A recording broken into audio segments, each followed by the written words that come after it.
அருகே அரசு பள்ளியில் போதிய வகுப்பறை கட்டிடங்கள் இல்லாமல் அவதிப்பட்டு வரும் மாணவர்களுக்கு கூடுதல் வகுப்பறை கட்டிடங்கள் அமைத்து தர கோரிக்கை வைத்துள்ளனர். கிருஷ்ணகிரி மாவட்டம் மத்தூர் ஒன்றியம் சாலூர் கிராமத்தில் அரசு தொடக்கப்பள்ளி அமைந்துள்ளது. இந்த பள்ளியில் சுற்றுவட்டார பகுதிகளைச் சேர்ந்த 100க்கும் மேற்பட்ட மாணவர்கள் இங்கு வந்து படிக்கின்றனர். இதனையடுத்து தொடக்கப்பள்ளியை நடுநிலை பள்ளியாக தரம் உயர்த்தப்பட்டதால் போதிய கட்டிட வசதிகள் இல்லாததால் மாணவர்கள் தரையில் அமர்ந்து படித்து வருகின்றனர்.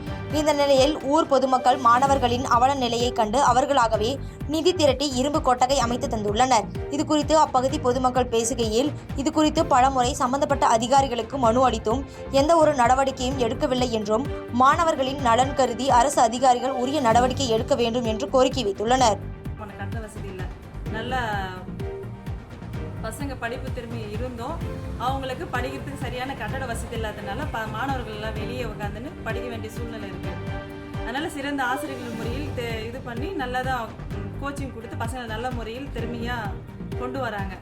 அந்த வகையில் பார்க்கும்போது என்னுடைய மகன் நல்லபடியாக இந்த வருஷம் நல்லா படித்து நல்ல மார்க் எடுத்து கிருஷ்ணகிரியில் சீட் கிடச்சி போயிருக்கான் படிக்க. இன்னும் மாணவன் அபிஷேக் இன்னும் இருக்கும் பசங்களை அதே மாதிரி நல்லா திறமையாக படித்து நல்லா போகணுன்னா அதுக்கு பசங்க நல்ல கட்டிடம் வேணும். பெண் பிள்ளைகளெல்லாம் வெளியே வெயிலில் மண்ணிலையும் உட்காரத்துனால இருக்கிற பேரண்ட்ஸ் எல்லாம் ரொம்ப கஷ்டப்படுறாங்க.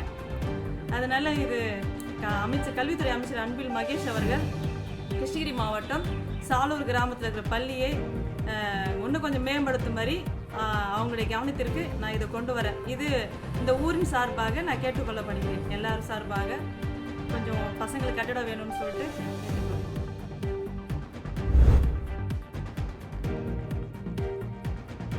ஸ்ரீபெரும்புதூர் அருகே உணவு டெலிவரி செய்யும் மினி லோடு வேனில் இருந்து பெண் தவறி விழுந்து உயிரிழந்துள்ள சம்பவம் சோகத்தை ஏற்படுத்தியுள்ளது.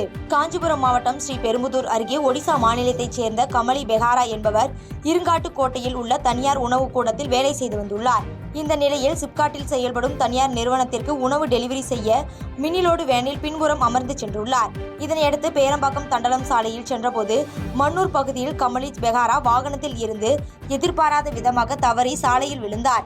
இதில் படுகாயம் அடைந்து மருத்துவமனையில் அனுமதிக்கப்பட்ட நிலையில் சிகிச்சை பலனின்றி உயிரிழந்தார். இதுகுறித்து ஸ்ரீபெரும்புதூர் போலீசார் விசாரணை நடத்தி வருகின்றனர்.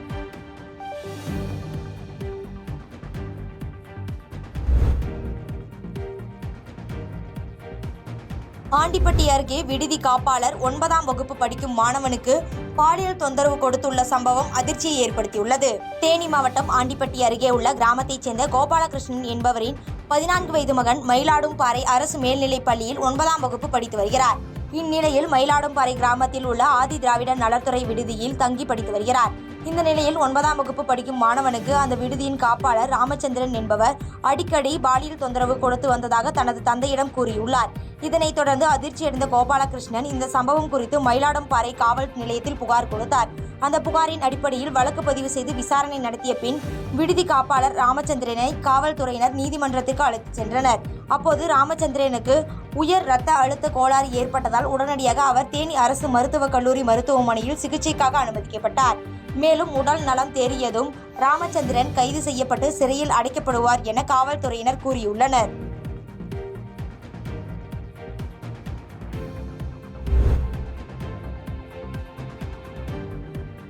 திருச்சி ரயில்வே குடியிருப்பு பகுதியில் பயங்கர ஆயுதங்களுடன் சுற்றிய 5 பேர் கைது செய்யப்பட்டுள்ளனர். திருச்சி அருகே பொன்மலை காவல்துறையினர் ரோந்து பணியில் ஈடுபட்டனர்.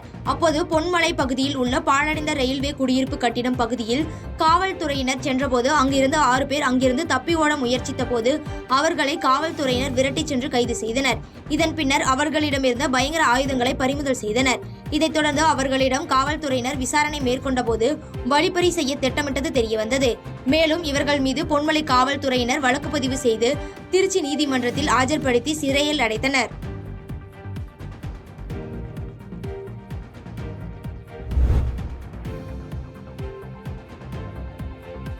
அனுமந்தபுத்தேரி அருகே சாலையில் சென்று கொண்டிருந்த பள்ளி மாணவன் மீது லாரி மோதி உயிரிழந்துள்ள சம்பவம் அதிர்ச்சியை ஏற்படுத்தியுள்ளது. செங்கல்பட்டு மாவட்டம் பழைய ஜிஎஸ்டி சாலையில் உள்ள அனுமந்தபுத்தேரி பகுதியைச் சேர்ந்த சுரேஷ் என்பவரது மகன் சிவகார்த்திகேயன் பள்ளி முடிந்து சாலையில் நடந்து சென்று கொண்டிருந்ததாக கூறப்படுகிறது.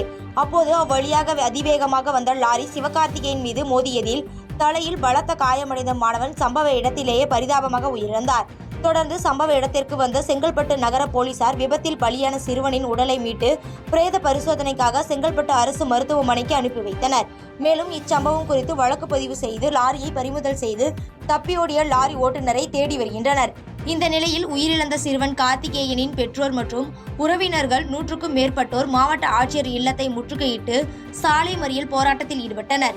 இத்தகவல் அறிந்து சம்பவ இடத்திற்கு விரைந்து வந்த செங்கல்பட்டு நகர போலீசார் போராட்டத்தில் ஈடுபட்டவர்களிடம் பேச்சுவார்த்தை நடத்தி ஓட்டுநரை கைது செய்யப்படும் என உறுதி அளித்த பின்னர் போராட்டத்தை கைவிட்டனர்.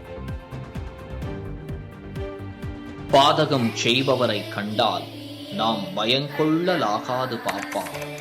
மோதி மிதித்து விடு பாப்பா, அவர் முகத்தில் உமிழ்ந்து விடு பாப்பா. அண்மை செய்திகளை உடனுக்குடன் தெரிந்து கொள்ள இணைந்திருங்கள் இயம்நாடு தொலைக்காட்சியுடன்.